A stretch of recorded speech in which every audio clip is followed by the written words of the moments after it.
नमस्कार दोस्तों, आप सभी का हार्दिक स्वागत है YouTube चैनल दीपक त्रिपाठी के ऑनलाइन प्लेटफॉर्म पर। मैं आप सभी का हार्दिक अभिनंदन करता हूं। जैसे कि पुराने कल के वीडियो में हमने पढ़ा था, मैंने आपको पढ़ाया था कि दिल्ली सल्तनत यानी कि जो मध्यकालीन इतिहास है उसके प्रमुख ऐतिहासिक स्रोत के बारे में हमने चर्चा करी थी और हमने प्रमुख प्रमुख पुस्तकों के बारे में जाना था। जैसे हमने चर्चा करी थी कि चचनामा पुस्तक से हमने ये जाना था कि एक मोहम्मद बिन कासिम नाम का व्यक्ति होता है जो 712 ईस्वी में यानी कि मध्यकालीन इतिहास जब शुरू हुआ था उस समय उसने भारत के सिंध प्रदेश पर आक्रमण किया था। वो आक्रमण करके उसने भारत में पहला मुस्लिम तथा अरब आक्रमण किया था। तो उसने मतलब प्रश्न यहाँ से ये उठता है कि जो मोहम्मद बिन कासिम है ये आया कहाँ से था, ये कौन से धर्म से संबंधित था। तो मैं बताता हूँ मोहम्मद बिन कासिम इस्लाम धर्म से संबंधित था। अब प्रश्न ये कि इस्लाम धर्म आया कैसे, इस्लाम धर्म का उदय कैसे हुआ। तो आज की इस वीडियो में हम चर्चा करेंगे इस्लाम धर्म के उदय के बारे में। इस्लाम धर्म कैसे आया, इस्लाम धर्म का प्रचार प्रसार कैसे हुआ, इस्लाम धर्म का प्रचार प्रसार किसने किया, किन किन छोटे छोटे समुदाय से मिलकर इस्लाम धर्म एक बड़े रूप में व्यापक हुआ था और धीरे धीरे इसने अपना साम्राज्य किस प्रकार से फैलाया था। तो आइए शुरुआत करते हैं आज के हमारे इस टॉपिक से, इस्लाम धर्म के उदय से। ठीक है, वेलकम टू एवरीवन, आप सभी का हार्दिक स्वागत है। देखिए पीडीएफ आपके सामने क्लियर है। ठीक है, और जैसे कि कल कुछ लोगों ने मुझे मैसेज करके एक दो चीज़ें बताई थी, मैंने उनसे वीडियो के बारे में कुछ जानकारी मांगी थी व्हाट्सएप ग्रुप पर। तो फर्स्टली एक चीज़ आई थी कि मेरी स्पीड बहुत ज़्यादा है। तो देखिए मैं कोशिश करूँगा कि स्पीड को मैं कंट्रोल कर सकूँ। और देखिए यूट्यूब पर एक ऑप्शन भी आता है कि अगर आपको स्पीड फास्ट लग रही तो आप उसको थोड़ा सा स्लो मोड में भी आप उसको देख सकते हैं। वैसे मेरी पूरी कोशिश है कि मैं स्पीड स्लो ही रखूँगा अपनी। दूसरा एक चीज़ आया था कि सर आप जब टॉपिक पढ़ाते हैं तो उससे पहले ये बता दीजिए कि आज आप क्या क्या पढ़ाने वाले हैं। मतलब टॉपिक से पहले आप पूरा सिलेबस बता दीजिए कि आप इस पूरी वीडियो सीरीज़ में क्या क्या पढ़ाएंगे। तो देखिए मैं आपको बता देता हूँ कि मैं इस पूरे वीडियो लेक्चर में पूरा मध्यकालीन इतिहास कराऊंगा और पूरा आधुनिक इतिहास भी मैं आपको कंप्लीट करवाऊंगा। मैं प्राचीन इतिहास में सबसे एंड में कराऊंगा क्योंकि सबसे ज़्यादा जो प्रश्न पूछे जाते हैं परीक्षा में वो मध्यकालीन इतिहास से और आधुनिक इतिहास से पूछे जाते हैं। मैं टॉपिक जो पढ़ाने वाला हूँ, मतलब आज मैं पढ़ाऊंगा आपको इस्लाम धर्म का उदय पढ़ाऊंगा और कल जो मैं आपको पढ़ाऊंगा वो टॉपिक होगा मेरा भारत में जो मुस्लिम आक्रमण हुए थे उनके बारे में बताऊंगा, जिसमें मैं मोहम्मद बिन कासिम, मोहम्मद गौरी तथा मोहम्मद गजनवी के बारे में चर्चा करूंगा। तो आइए शुरू करते हैं आज का टॉपिक इस्लाम धर्म का उदय के बारे में। देखिए छठी शताब्दी का मतलब क्या होता है, यानी कि 501 ईस्वी से लेकर 501 से लेकर 600 तक के बीच का जो समय है वो क्या कहलाएगा, छठी शताब्दी कहलाएगा। छठी शताब्दी में एक सन आता है 570 में सऊदी अरब में एक हजरत मोहम्मद साहब का जन्म होता है, जिन्हें पैगंबर कहा गया है। क्या कहा गया, उनको फारसी भाषा में पैगंबर की उपमा दी गई है। पैगंबर का मतलब होता है संदेश पहुंचाने वाला, संदेश वाहक। ठीक है ना। तो वापस बताता हूं मैं, छठी शताब्दी में 570 में सऊदी अरब में पैगंबर से उपाधि धारित हजरत मोहम्मद साहब का जन्म होता है। ठीक है, इनके पिता कौन होते हैं, देखिए इनके पिता अब्दुल्ला थे तथा माता कौन थी, अमीना थी। ठीक है, इन दोनों से जन्म हुआ, हजरत मोहम्मद साहब का जन्म हुआ। हजरत मोहम्मद साहब की पत्नी का नाम था खदीजा था और हजरत मोहम्मद साहब तथा उनकी पत्नी खदीजा से जन्म होता है फातिमा का। और फातिमा के जो हस्बैंड होते हैं यानी कि हजरत मोहम्मद साहब के जो दामाद कहलाते हैं वो कौन कहलाते हैं, अली कहलाते हैं। यहाँ पर सबसे महत्वपूर्ण आपको पढ़ना हजरत मोहम्मद साहब के बारे में पढ़ना है और अली के बारे में आपको पढ़ना है। ये दो आपको ध्यान रखने हैं कि हजरत मोहम्मद साहब कौन थे, हजरत मोहम्मद साहब पैगंबर कहलाए थे यानी ईश्वर के दूत या संदेश वाहक कहलाए थे। ठीक है, और अली कौन थे, अली उनके दामाद थे। ठीक है, 610 ईस्वी में क्या होता है, हजरत मोहम्मद साहब को हीरा नामक गुफा में एक ज्ञान की प्राप्ति होती है। मतलब बात करते हैं कि 610 ईस्वी में यानी कि अपने जन्म के 40 साल बाद में, ठीक है, 40वें साल में हजरत मोहम्मद साहब क्या करते हैं, एक गुफा में जाते हैं। उस गुफा का नाम क्या होता है, हीरा नामक गुफा होता है। वहाँ जब वो ध्यान करते तो वहाँ पर उनको ज्ञान की प्राप्ति होती है। जब ये गुफा में गए थे तब उनके हाथ में कुछ नहीं था, लेकिन जी ये जब गुफा से जब बाहर आते हैं तब इनके हाथ में एक पुस्तक होती है। ठीक है, तो देखिए हीरा नामक गुफा से बाहर आने के बाद में उनके पास में एक पुस्तक होती है। हज़रत मोहम्मद साहब द्वारा अन्य लोगों से कहते हैं, मतलब अन्य लोग जब उनको पूछते हैं हज़रत मोहम्मद साहब को कि मोहम्मद साहब जब आप गए थे तब आपके पास में कुछ भी नहीं था, आप बाहर आए तो आपके हाथ में ये पुस्तक कौन सी है? तो हज़रत मोहम्मद साहब लोगों से कहते हैं कि ये पुस्तक उन्हें खुदा के एक फरिश्ते जुब्रिल ने दिए। मतलब उनके कहने का मतलब ये होता है कि जब वो अंदर गए तो उन्हें एक व्यक्ति मिला जो अपने आप को खुदा का फरिश्ता कहता है और उसका नाम क्या होता है? जुब्रियल होता है। ठीक है, जुब्रिल ने दिए और ये पुस्तक उनको किसने दिए? जुब्रिल नामक व्यक्ति ने दिए। और इस पुस्तक का नाम क्या बताया उन्होंने? कुरान बताया। क्या बताया? कुरान। वो यूं कहते हैं कि जुब्रिल नामक व्यक्ति ने, जो ईश्वर का दूत था, उसने मुझसे आके कहा कि मैं आपको ये बुक दे रहा हूँ, इसका नाम कुरान है और इसमें इस्लाम धर्म के बारे में काफ़ी कुछ लिखा हुआ है, आप जनता में जाइए और लोगों तक इस्लाम धर्म का प्रचार प्रसार कीजिए। ठीक है, हज़रत मोहम्मद साहब कुरान पुस्तक के जरिए इस्लाम धर्म का क्या करते हैं? प्रचार करेंगे। मतलब वो कहते हैं कि मैं अभी इस पुस्तक के माध्यम से, यानी कुरान पुस्तक के माध्यम से क्या करूँगा? इस्लाम धर्म का प्रचार करूँगा। ठीक है, इस समय 610 से इस्लाम धर्म का उदय होता है। अब इस्लाम धर्म का उदय कैसा हो? क्योंकि उनको एक पुस्तक मिल गई। अब पुस्तक को एक व्यक्ति ने पढ़ी, तो एक व्यक्ति पढ़ेगा तो क्या हुआ? इस्लाम धर्म उस पुस्तक से बाहर आया तो क्या हुआ? इस्लाम धर्म का उदय हुआ। तो परीक्षा में सीधा प्रश्न पूछा जाता है, इस्लाम धर्म का उदय कब हुआ था? 610 ईस्वी में हुआ था। ठीक है, ज्ञान की प्राप्ति किसको हुई थी इस्लाम धर्म के बारे में? तो किसको हुई थी? हजरत मोहम्मद साहब को हुई थी। संदेशवाहक दूत, जो दूत आए थे, ईश्वर खुदा का दूत आया था, उसका नाम क्या था? जुब्रेल था। उन्होंने कौन सी पुस्तक दी थी? कुरान नामक पुस्तक दी थी। मोहम्मद साहब को अरबी भाषा में नबी या रसूल कहते हैं। ठीक है, तथा फारसी भाषा में उनको क्या कहा गया है? पैगंबर कहा गया है। क्या कहा गया है? पैगंबर कहा गया है। और पैगंबर का मतलब क्या होता है? संदेश वाहक, यानी कि संदेश को एक जगह से दूसरे जगह तक पहुंचाने वाला जो व्यक्ति है वो पैगंबर कहलाता है। नेक्स्ट देखिए, मोहम्मद साहब ने इस्लाम का प्रचार प्रसार किया, जिससे छोटे छोटे कबीले संगठित होकर बड़े साम्राज्य में परिवर्तित होते हैं। यानी कि देखिए उस समय क्या था, मैं आपको समझाता हूँ। जैसे कि एक क्षेत्र है, ठीक है, यहाँ पर छोटे छोटे अलग अलग समुदाय के क्या होते हैं? कुछ समुदाय होते हैं, छोटे छोटे कबीलों के समुदाय होते हैं। हजरत मोहम्मद साहब पहले इस कबीले में जाते, इस कबीले में जाते तो क्या होता है? इस कबीले को इस्लाम के बारे में समझाते और कहते हैं कि आप इस्लाम धर्म को अपनाओ। तो ये वाला कबीला क्या होता है? इस्लाम धर्म को अपनाता है। फिर ये कबीले दूसरे कबीलों को, दूसरे तीसरे, ऐसे ऐसे धीरे धीरे करते हुए इस्लाम धर्म का क्या हुआ?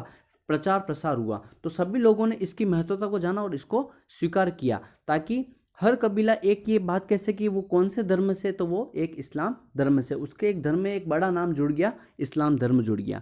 और ये सभी जो छोटे छोटे कबीले थे, ये संगठित होकर क्या, वो एक बड़े साम्राज्य में बन चुके थे। ठीक है, 622 ईस्वी में, यानी कि ज्ञान प्राप्ति के 12 साल बाद में, मोहम्मद साहब मक्का से कहाँ चले जाते हैं? मदीना चले जाते हैं। दोनों कहाँ है? सऊदी अरब में ही है।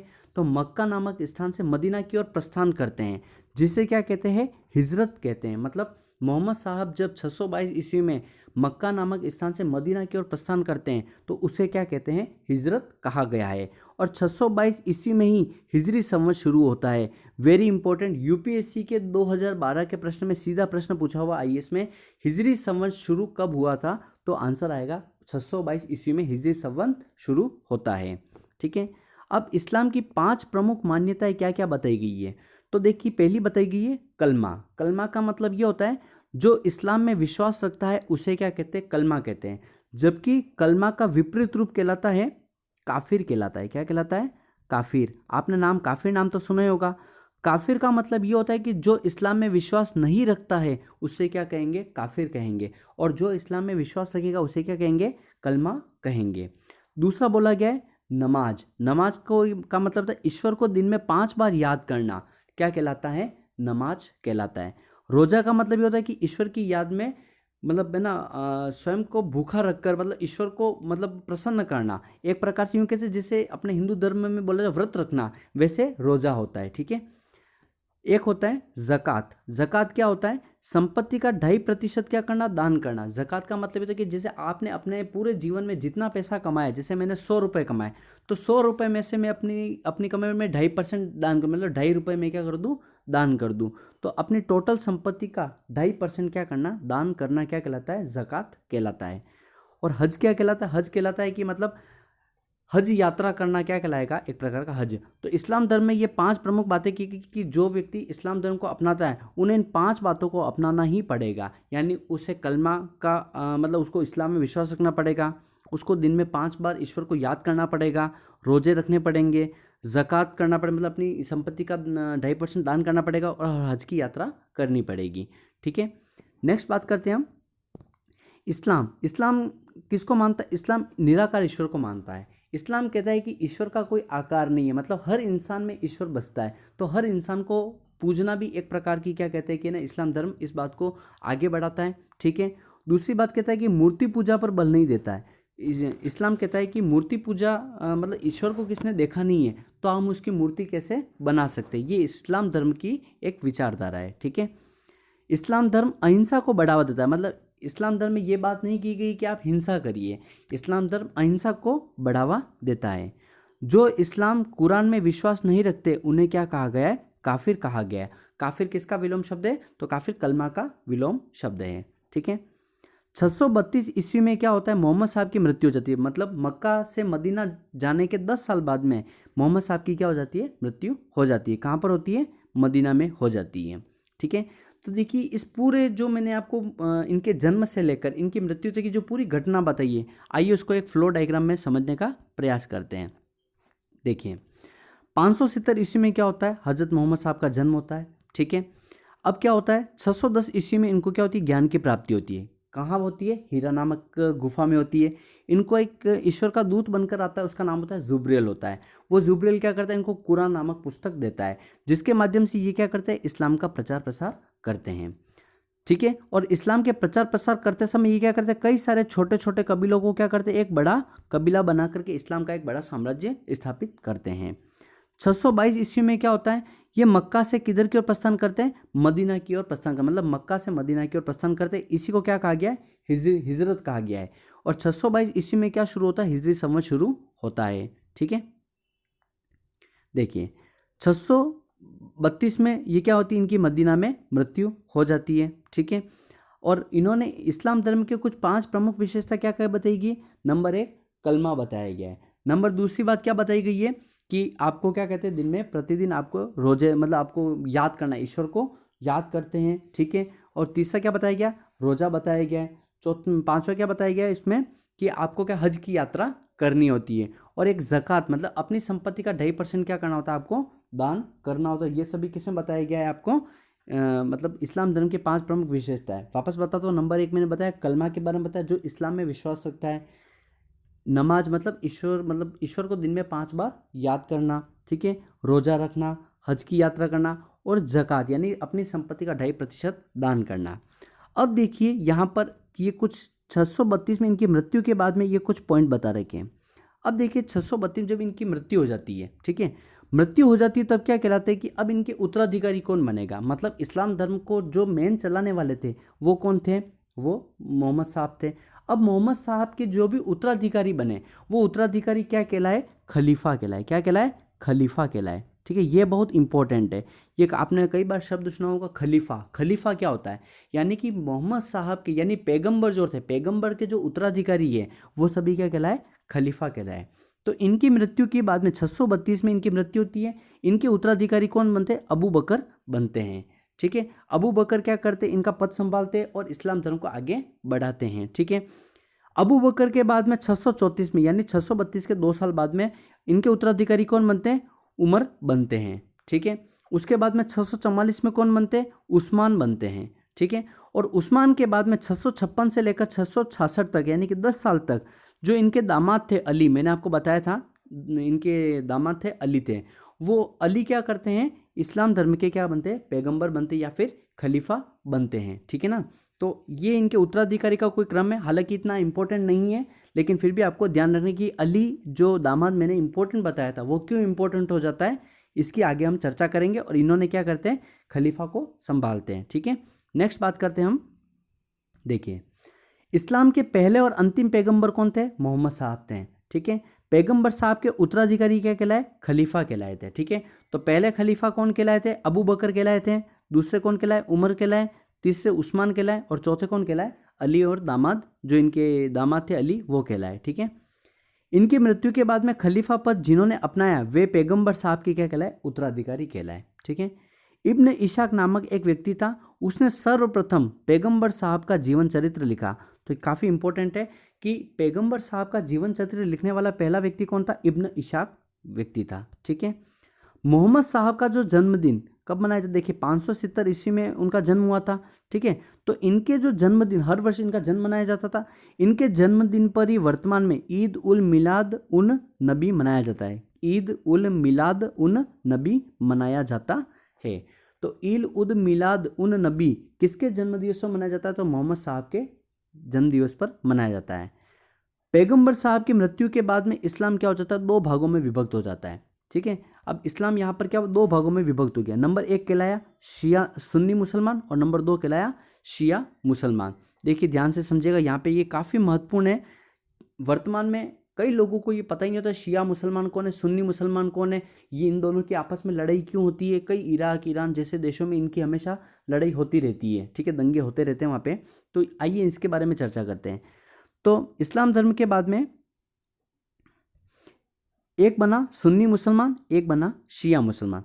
सुन्नी मुसलमान कौन कहलाए, वे जो पैगंबर साहब को मानते थे, मतलब जो मोहम्मद साहब जो थे, हज़रत मोहम्मद साहब, उनकी विचारधाराओं पे जो चलते थे वो सभी क्या कहलाए, वह सुन्नी मुसलमान कहलाए। इनका मुख्य रूप से स्थान कहाँ पर है, सऊदी अरब में। सऊदी अरब में इनका स्थान है। और यहाँ पर सुन्नी लोगों की जनसंख्या कितनी है, 90% जनसंख्या सुन्नी मुसलमान, मतलब यहाँ पर अगर 100 लोग निवास करते हैं तो 100 लोग में से 90% लोगों ने जो सुन्नी मुसलमान है, मतलब अपने सुन्नी विचारधारा की या फिर जो पैगंबर साहब को मानने वाले हैं, तथा 10% लोगों ने जो शिया मुसलमान है।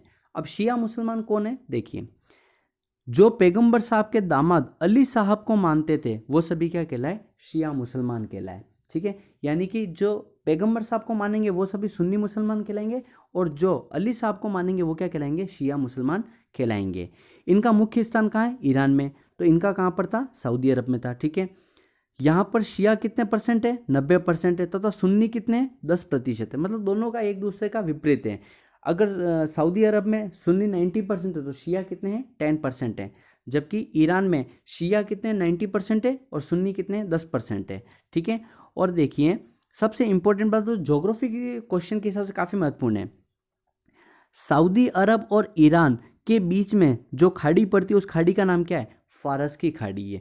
ठीक है, यानी सुन्नी मुसलमान और शिया मुसलमान, ठीक है, एक फारस की खाड़ी से क्या है, पूरी तरह से विभक्त है। यानी कि सऊदी अरब और ईरान फारस की खाड़ी से दो भागों में बटा हुआ है।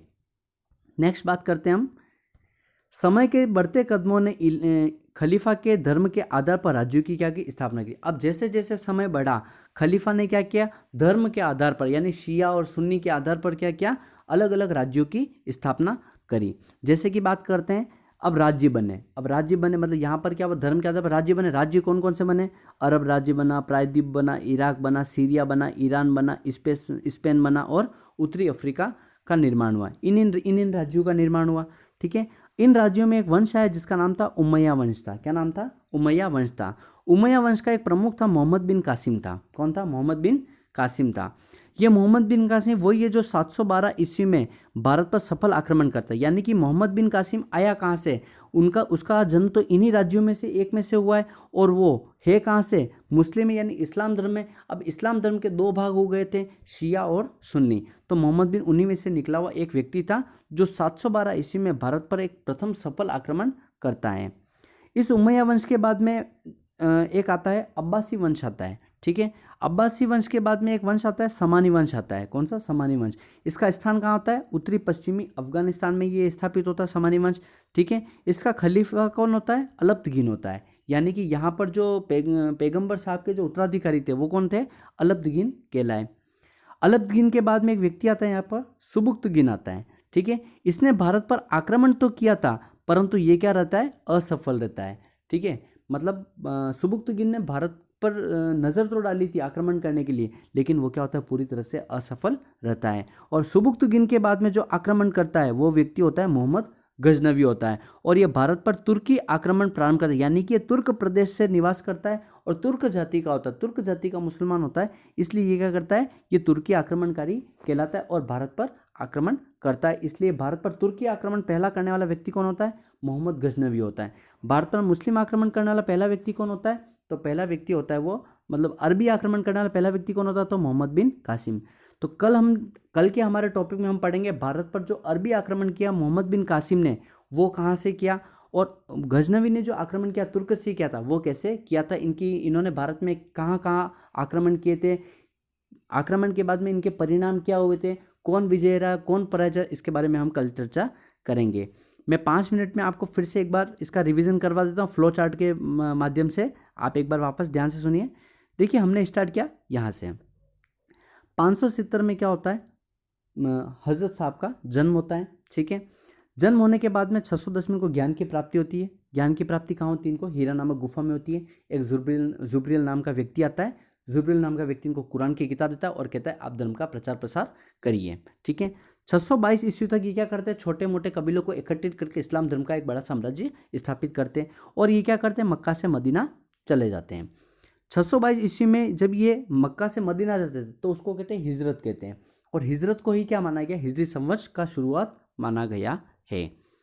632 में क्या होता है? मदीना में इनकी मृत्यु हो जाती है। और 632 में इनकी मृत्यु के बाद में क्या होता है कि कुछ उत्तराधिकारी बनते हैं। ठीक है, तो पहले उत्तराधिकारी कौन थे जो खलीफा कहलाए थे? अबू बकर। दूसरे कौन थे? उमर। तीसरे कौन थे? उस्मान। और चौथे कौन बनते हैं? इनके खुद दामाद अली बनते हैं। उसके बाद में क्या होता है? इनके जो धर्म होते हैं, धर्म के आधार पे क्या होता है? इनके बंटवारे होते हैं। जैसे एक होता है कि एक बनता है सुन्नी मुसलमान और एक बनते हैं शिया मुसलमान। सुन्नी मुसलमान कौन है? जो पैगंबर साहब को मानते हैं। शिया मुसलमान कौन है? जो दामाद अली साहब को मानते हैं। इनका मुख्य स्थान सऊदी अरब में होता है तथा इनका मुख्य स्थान ईरान में होता है। यहाँ सुन्नी 90% तो यहाँ पर शिया कितने? 90% है। और इन दोनों के मध्य क्या स्थित है? फारस की खाड़ी स्थित है। ठीक है, फिर क्या होता है कि धर्म के आधार पर राज्य बनते हैं। कई सारे राज्य बने, उनमें उमैया वंश है। उमैया वंश का एक व्यक्ति होता है मोहम्मद बिन कासिम होता है, जो भारत पर पहला अरब आक्रमण करता है और सफल आक्रमण होता है। फिर अब्बासी वंश आता है। अब्बासी वंश के बाद समानी वंश आता है। समानी वंश का जो स्थान होता है कहाँ पर? उत्तरी पश्चिमी अफगानिस्तान में होता है। इसका खलीफा कौन होता है? अलब्दगीन नामक व्यक्ति होता है। अलब्दगीन के बाद में सुबुक्तगीन होता है, जो भारत पर आक्रमण करता है लेकिन वो क्या होता है? असफल रहता है। ठीक है, उसके बाद में मोहम्मद गजनवी आता है, जो भारत पर पहला तुर्की आक्रमण करता है। देखिए, आशा करता हूँ आप सभी को मेरे वीडियो पसंद आ रहे होंगे और आपका जो प्यार मिल रहा है उसके लिए बहुत बहुत आभार आपका। और इसी प्रकार से आप मेरे वीडियो को कई लोगों तक पहुँचाएँ ताकि उन लोगों को भी मेरे वीडियो मिले, वो भी इन चीज़ों को पढ़ सके। और मैं सभी से विनम्र रूप से आपसे निवेदन करता हूं कि मेरे वीडियो को पूरा देखें। और मैं आपको विश्वास दिलाता हूं कि मैं आपको बिल्कुल कंसेप्ट वाइज से फैक्ट चीज़ें भी पढ़ाऊंगा, कंसेप्ट भी पढ़ाऊंगा और हर प्रकार से आपको चीज़ों को याद करवाने का प्रयास करूंगा, ताकि जब 30 मिनट बाद में मेरा वीडियो जब ख़त्म हुए तब आप मेरे चैनल को सब्सक्राइब करें। मैं कहता हूं कि आप मेरे चैनल को पहले सब्सक्राइब मत कीजिए, पूरा वीडियो देखिए उसके बाद सब्सक्राइब कीजिए, ताकि आपको वाकई में लगे कि आपको एक क्वालिटी एजुकेशन प्राप्त हो रही है। ठीक है, देखिए हमारे इसका जो स्लोगन हमने बनाया वो भी यही बनाया कि बड़ी सोच, कड़ी मेहनत, पक्का इरादा बरोबर सफलता। ठीक है, आपकी सोच हमेशा बड़ी होनी चाहिए, मेहनत आपकी हमेशा जो मतलब बहुत ज़्यादा पक्की वाली होनी चाहिए, और आपके इरादे एक ही होने चाहिए कि आपको गवर्नमेंट जॉब लगनी है। आपका जो भी है, आपको आरएस बनना तो आप आरएस बने, आपको आईएएस बनना तो आप आईएएस बने, अगर आपको शिक्षक बनना है तो शिक्षक बनिए, अगर आपको पटवारी बनना है तो पटवारी बनिए। कोई भी काम छोटा बड़ा नहीं होता है, बस आपकी इरादे मजबूत होने चाहिए। तो इसी के साथ मैं अपना लेक्चर ख़त्म करता हूँ। धन्यवाद।